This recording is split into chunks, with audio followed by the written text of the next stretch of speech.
Blandine, bonjour. Bonjour.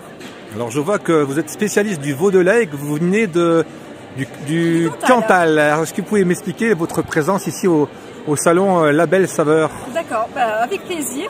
Donc sur notre ferme, en fait, on est principalement éleveur laitier. Et ça fait plusieurs années qu'on voudrait proposer notre viande de veau de lait.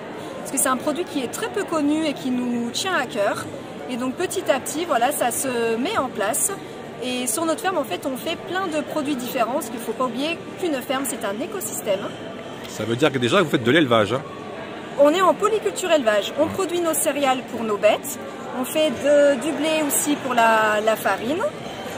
On propose des poules pondeuses, poules d'ornement, les produits qui vont autour de la poule, des petites bottes de paille, petites bottes de foin. Enfin voilà, on est très diversifié parce que on a un écosystème et on veut diversifier cet écosystème pour que la ferme aille de mieux en mieux. Et votre rayon de vente, c'est quel secteur? Ça va dépendre des produits. Pour la viande de veau de lait, maintenant, donc je fais les livraisons en Auvergne. Après, je suis sur le site internet Pour de Bon pour faire des livraisons au niveau national. Et je travaille actuellement avec 2 restaurants étoilés. Mais vous avez dit que vous faisiez beaucoup de choses. Quelle est l'activité principale? C'est quand même le veau de lait ou pas? Actuellement, c'est la vente de lait à la laiterie qui nous rémunère. Ouais. Mais on aimerait par la suite que ça soit le veau de lait qui nous rémunère parce que c'est un produit qui est mieux rémunérateur que le lait. Alors nous, on est des gens de la ville. Qu'est-ce que c'est exactement un veau de lait? Alors, je vois bien le lait, je vois bien le veau, mais les deux, ça veut dire que c'est un jeune veau? Oui, alors c'est un veau qui a été nourri que au lait. Donc c'est un élevage sur 4 mois, parce qu'après il a besoin d'aller manger de l'herbe et du foin. Et comme il est issu de nos vaches laitières, il a suffisamment de lait pour avoir un bon développement. Le veau qu'on va trouver généralement un peu partout, c'est ce qu'on appelle du veau sous la mer. Comme c'est des vaches qui ont été poussées à faire de la viande, elles ont un peu moins de lait, donc ils vont se complémenter plus rapidement en herbe et en foin. Donc on a 2 types d'élevage différents et 2 goûts et textures différentes de veau. Pour faire un veau de lait de consommation, il faut combien de temps? 4 mois. Ah ben c'est rapide. Oui, c'est rapide. Oui. Et sur ces 4 mois, il va consommer en moyenne 3000 litres de lait. Et votre production aujourd'hui, donc c'est des particuliers, c'est des restaurants, c'est par internet, comment ça se passe là aussi vos ventes? Eh bien comme c'est tout début, on est en développement, on y va progressivement. On n'a pas de barrière au niveau des ventes. On a des particuliers qui nous en demandent, on a des restaurateurs, ça y est, qui commencent à faire des dégustations, des choses comme ça pour savoir si ça peut les intéresser. Donc après, nous, on n'est pas fermés, on est ouvert à tout. J'ai appris que c'est votre tout premier salon à Saint-Étienne. Oui, c'est mon Est-ce que l'ambition de ce salon, c'est de vendre vos veaux de lait aux Stéphanois? Mon ambition du salon, c'est déjà de faire découvrir cette viande. C'est un produit qui est très peu connu. De nous aider à développer un peu notre clientèle, si je puis dire. Et aussi parce que notre but final, ce serait pouvoir nous libérer un peu de temps pour notre famille. Donc on aimerait arriver à une monotraite et laisser les veaux avec leur mère pour éviter que ça soit trop compliqué pour elles de les traire qu'une seule fois par jour. Et pour nous, on aurait un peu plus de temps pour nos enfants. Dernière question, si on passe proche de chez vous, est-ce qu'on peut s'arrêter pour visiter, pour avoir des explications et même pour acheter des produits? Alors, à la ferme, on peut visiter et on peut acheter des produits. C'est le samedi, entre 10h et 16h.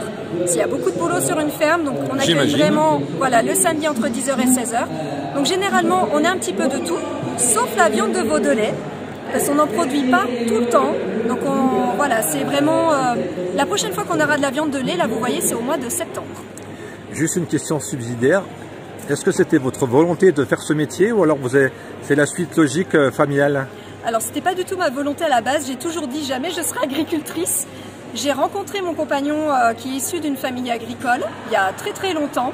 J'ai travaillé dans le commerce où entre le métier d'agriculteur en laitier, traire matin et soir et le commerce où il fallait être présent tous les week-ends, la vie familiale c'était un peu compliqué. J'imagine aussi. Donc petit à petit en fait je me suis intéressée au métier de mon compagnon et en fait je me suis rendu compte que ça me plaisait, mais il me fallait quand même ce côté explication, contact avec les personnes. Donc à ce moment-là on s'est dit pourquoi pas attaquer à faire un peu de vente directe avec du particulier et voir ce que ça donne et voir si ça plaît réellement et si ça peut se concilier avec notre travail. Eh bien, écoutez, je vous souhaite un bon développement. Merci. Un bon salon et puis j'espère au plaisir. Avec plaisir aussi. Et on va goûter cette belle viande, ce veau de lait. Serge, bonjour. Bonjour. Est-ce que vous pouvez nous raconter en quelques mots l'histoire de la fourme de Montbrison, qui est fort célèbre dans la région? En quelques mots, c'est compliqué parce qu'elle existe déjà depuis 12 siècles. Ah oui, c'est pas d'aujourd'hui comme on dit à Saint-Étienne. Hein? C'est pas d'aujourd'hui. Mais par contre, on peut se rapprocher de notre époque en disant que la première AOP, c'était dans les années 70. Et c'était la fourme d'Ambert ou de Montbrison. Ouais. Les deux fromages étaient les mêmes, mais vendus sur des marchés différents. Sur le marché Ils avaient une différence de goût ou pas? Non, non, c'était le même fromage. C'était le même goût. Le même fromage, oui. On changeait juste l'étiquette. D'accord. Si c'était pour un marché Montbrison ou c'est un marché Fourme d'Ambert. Ouais. Et courant des années 90, 1990, les fromages ont pris deux directions différentes. Ouais. Donc, quand vous parlez de directions différentes, vous voulez dire que c'est la façon de la fabriquer, la façon de mettre le lait, je ne sais pas, je suis vraiment incompétent dans la fabrication. Mais qu'est-ce qui différencie finalement aujourd'hui celle d'Ambert à celle de Montbrison? Donc, la fabrication a été modifiée un petit peu. Oui. Donc en Fourme d'Ambert, on a arrêté de saler dans le cahier. Ouais. On a salé dans la saumure, en roulant la fourme dans la saumure. Donc ça a modifié le goût. Et la deuxième différence, c'est les chenaux. Donc nous, en Fourme de Montbrison, on est sur des chenaux en bois, d'épicéa, c'est ce qui lui donne la couleur orangée, quoi. Donc après, on avait deux fourmes qui étaient complètement différentes. Donc on a cherché à avoir deux appellations différentes. Et donc on a l'appellation différente depuis 2002. Et que veut dire exactement appellation d'origine protégée? Eh bien, comme vous l'avez très bien, AOP, appellation d'origine protégée, ça veut dire qu'il y a un cahier des charges pour la production de lait, pour la transformation. Et ce cahier des charges est contrôlé par des organismes extérieurs à l'appellation. Donc après, on ne peut pas le faire n'importe quoi. On est obligé de respecter ce cahier des charges, sinon notre fromage, on ne peut pas le vendre sous le nom Fourme de Montbrison. Est-ce que le fait que Jean-Pierre Pernaut a montré à la télévision la Fourme de Montbrison, ça lui l'a fait connaître ailleurs et ça lui donnait un bon? Oui, c'est important pour la Fourme de Montbrison qui est un produit très local. Donc on a du mal à l'exporter en dehors de notre zone de fabrication.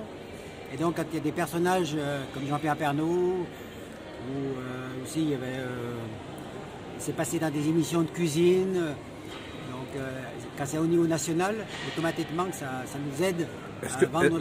Est-ce qu'aujourd'hui la Fourme de Montbrison, on la trouve dans toute la France ou alors c'est seulement régional? On va dire que la zone de vente est surtout régionale. On peut la trouver dans les grandes surfaces, tout ça. Après, pour qu'elle soit exportée en dehors de la zone, c'est par l'intermédiaire des fromagers. Et là, aujourd'hui, on a des fromagers un peu répartis dans toute la France. Et c'est ce qu'on dit aux consommateurs. On dit, vous allez voir votre fromager, il est obligé de trouver de la Fourme de Montbrison. Si vous ne trouvez pas de la Fourme de Montbrison chez votre fromager, il faut dire qu'il n'est pas un bon fromager. Tout à fait. Qui peut aujourd'hui fabriquer la Fourme de Montbrison? Donc au niveau de transformation, il faut que l'unité de transformation soit sur la zone des 28 communes de l'appellation d'origine protégée.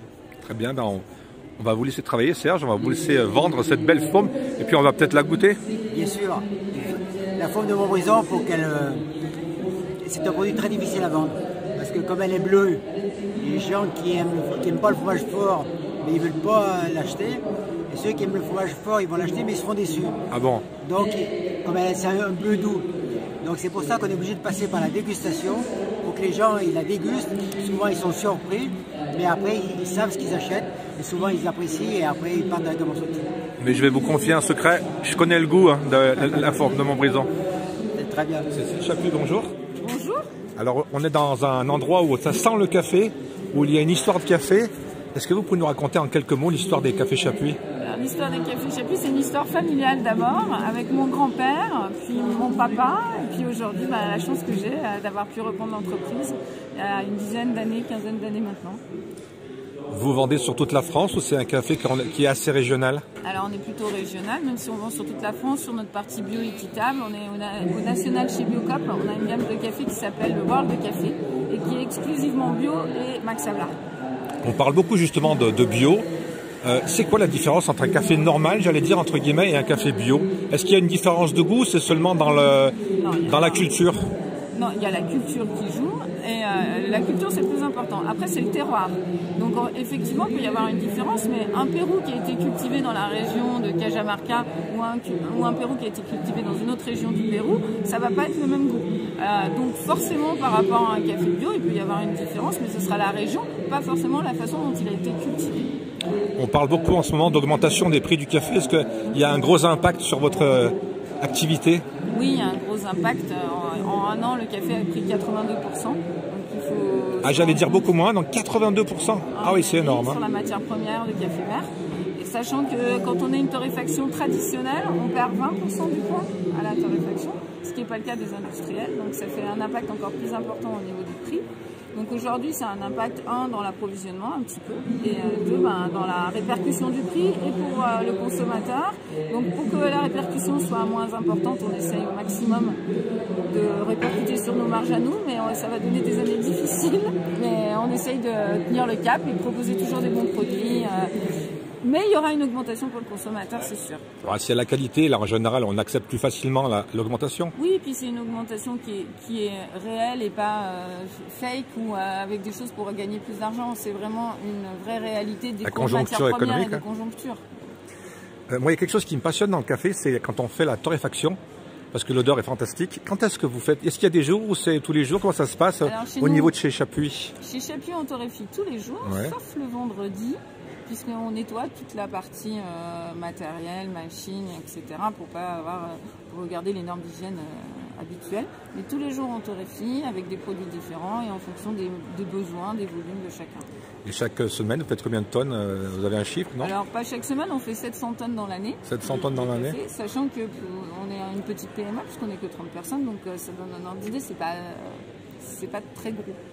Et pour conclure, quelle est l'ambition quand on est sur un salon comme ça, un premier salon sur les saveurs, justement, c'est de se faire encore une fois découvrir ou alors c'est d'être présent parce qu'on est à Saint-Étienne et que Chapuis c'est Saint-Étienne aussi? C'est tout ça à la fois. J'ai tout résumé alors. Voilà, j'ai presque tout résumé. Après aussi c'est pour montrer, les gens nous connaissent depuis très longtemps, mais aussi pour savoir qu'on fait des nouveaux produits, qu'on a des gammes de café bio équitable, parce que ça nous tient à cœur, parce qu'il faut savoir quand même que l'équitable, on parle beaucoup du bio, mais l'équitable c'est hyper important. Surtout dans les pays aujourd'hui où il y a un vrai développement social pour que les enfants n'aillent pas au travail, pour qu'il y ait accès à des soins, pour plein de choses. Et on parle du bio, c'est important pour notre santé, mais on parle de l'équitable, c'est aussi important pour les autres. Merci beaucoup. De rien. Et puis on va aller se boire un petit café. Avec grand plaisir. Comme on dit à Saint-Étienne. Merci beaucoup. Merci. Franck, bonjour. Bonjour. Sur ce salon, vous allez nous parler de lentilles, la lentille de Saint-Flour. Qu'est-ce qu'elle a de particulier, la lentille de Saint-Flour? La lentille blanche de Saint-Flour, en fait, elle a de particulier. Alors, c'est la petite sœur de la lentille verte, hein, grosso modo. Elle est un petit peu plus petite. Elle va être un petit peu plus fondante, moins farineuse. Un petit goût de châtaigne. Voilà. Alors, ensuite, moi, je suis le commercial pour l'abbaye du Cantal. On regroupe une trentaine de producteurs, grosso modo, qui nous font la lentille blanche de Saint-Flour, du pois blanc et du pois chiche. Qu'est-ce que je peux dire? On fait environ 60 tonnes à l'année, voilà, qu'on commercialise principalement dans les grandes surfaces et épiceries fines et sur les salons comme celui-ci aujourd'hui. Est-ce qu'on peut la trouver facilement dans toute la région Rhône-Alpes? Auvergne, puisqu'il ne faut pas oublier l'Auvergne. Alors oui, via notre site internet, vous tapez tout simplement lentille blonde de Saint-Flour, vous allez trouver notre site internet sur lequel vous pouvez acheter et commander directement en livraison chez vous. Et je vois la lentille blonde, est-ce qu'il y a une différence avec la lentille du Puy? Oui, tout à fait. Déjà, c'est la lentille blonde. Ouais. Elle n'est pas verte, elle est blonde. Voilà. Ouais. Comme je vous disais tout à l'heure, elle est un petit peu plus petite, plus facile, enfin un peu plus facile à cuisiner, je dirais. Ça veut dire qu'on la cuisine différemment? Non, elle se cuisine pareil, sauf que il va falloir mettre que 15 minutes à 20 minutes de temps de cuisson plutôt que 30 pour la lentille verte. Voilà. Quelle est l'ambition pour vous sur un salon comme celui-ci? C'est de faire découvrir votre produit et bien évidemment d'en vendre, j'imagine? Alors oui, c'est dans un premier temps de la faire découvrir dans la région de Saint-Étienne, bien sûr, d'en vendre, bien entendu, il faut qu'on amortisse le salon, mais aussi éventuellement trouver des partenaires, des distributeurs, voilà, comme épicerie fine et grande surface. Alors je vais compléter ma connaissance. Quand est-ce qu'on la cultive et quand est-ce qu'on la ramasse, la lentille? Il y a des saisonnalités? Oui, bien sûr. Chez nous, on va la cultiver plus au mois de mi-avril jusqu'à mi-mai, pour la récolter entre juillet et août. Voilà, grosso modo. Eh bien très bien, on va goûter ces lentilles alors. Oui, bien sûr, avec plaisir. Bon salon. Merci beaucoup. Mathias, bonjour. Bonjour. Est-ce que vous pouvez nous présenter le verre de verre qui est, comme on le voit, vert? Tout à fait, donc du coup le verre de verre c'est un produit qu'on a sorti il y a maintenant 3 ans. C'est une liqueur de menthe, ça ressemble beaucoup à une liqueur de menthe qui est bien connue mais moins sucrée avec un petit peu plus d'alcool. On est plus sur la menthe, moins sur le sucre. Et c'est très bon, donc nous on est présent à Saint-Étienne dans beaucoup d'établissements tels que des bars et des restaurants et chez des cavistes bien entendu pour pouvoir l'acheter à emporter. Et quelle est l'histoire de ce, on peut dire comment, un digestif, un apéritif, c'est quoi? On le classe dans quelle catégorie? Alors c'est un spiritueux, donc ça passe très bien en digestif, notamment avec les vertus de la menthe qui sont connues pour être digestives. Donc ça passe très bien en digestif avec de la glace ou de la glace pilée. Sinon en apéritif allongé de gazeux c'est très bien aussi. Et donc l'histoire, comment est née cette aventure? Alors nous, Verre de Verre, c'est avant tout c'est une histoire de comptoir. Ouais. Vendredi midi, rue des Martyrs à Saint-Étienne. J'étais avec des collègues de travail, pas envie de retourner travailler. On buvait une certaine liqueur de menthe qui est bien connue du grand public. Exactement, tout à fait. Et il y avait un problème, on l'a trouvé trop sucré. Et donc en fait, c'est vrai qu'on s'est dit qu'il y avait peut-être quelque chose à faire à ce niveau-là. Et donc du coup, à force d'enchaîner les verres, on en est arrivé du coup au Verre de Verre du coup. Voilà. Et les ingrédients, la recette, la fabrication, ça se passe comment et ça se passe où? Alors, pendant très longtemps, nous, on a sous-traité la production par une distillerie qui était en Haute-Loire. Et là, maintenant, on vient de s'installer à Andrézieux-Boutéon. Donc, on est venu dans la Loire et on fabrique dans la Loire. Et à Andrézieux-Boutéon, vous êtes nombreux, vous avez beaucoup de surface. Je ne sais pas bien ce qu'il faut finalement comme place. Il y a des machines. Alors, on a toutes les machines qu'il faut. Ouais. Et puis, on a un local de 220 mètres carrés. On est deux, du coup, avec mon commercial Jean-François qui est ici avec moi. Et voilà, donc on est tous les deux. Et, La date de naissance, c'est quand? 14 février 2022. D'accord. Donc on a eu un petit peu plus de 3 ans cette année-là. Et donc pour résumer, on peut la trouver partout à Saint-Étienne, dans les bars, dans les bars, dans les restaurants, dans les bars verts. Dans tous les bars. Pas que les verts, mais dans tous les bars. Et si on veut la voir dans le commerce, il y a des endroits où... Nous on travaille essentiellement avec des cavistes. Ouais, les cavistes alors. Ouais, cavistes, épicerie fine. Moi ce que je vous invite à faire, c'est d'aller voir sur notre site internet, verredevert.com, où il y a tous nos revendeurs qui sont représentés. Dernière question, quelle est l'ambition quand on est sur un salon comme celui de Saveur aujourd'hui, de Label? Tout simplement présenter notre produit, faire goûter aussi parce que c'est important. Et puis faire des ventes aussi également, afin que les gens puissent repartir avec leur bouteille. Ça c'est la condition principale. Hein. C'est ça. Mathias, merci beaucoup. Merci à vous. Et puis on va goûter cette liqueur. Avec grand plaisir.